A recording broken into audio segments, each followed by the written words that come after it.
Hello all, welcome to Simple Max Magic Tamil.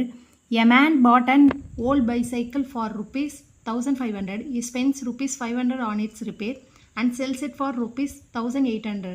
Find the percentage of his loss. அதாவது ஒருத்தர் ஒரு volt bicycle வாங்குறாரு 1500 ருபீஸ்க்கு 500 ரிப்பேருக்கு செலவு பண்ணுறாரு. அதை மறுபடியும் 1800க்கு சேல் பண்ணுறாரு. அவரோட லாஸ் பர்சன்டேஜ் தான் கேட்குறாங்க. லாஸ் பர்சன்டேஜ் ஃபார்முலா என்னென்னா loss by cost price into 100. Loss formula என்னென்னா cost price minus selling price by cost price into 100. Cost price எங்கே என்னென்னா 1500 ப்ளஸ் ருப்பீஸ் 500 அவர் ரிப்பேருக்கு செலவு பண்ணதும் நம்ம சேர்த்துக்கணும்.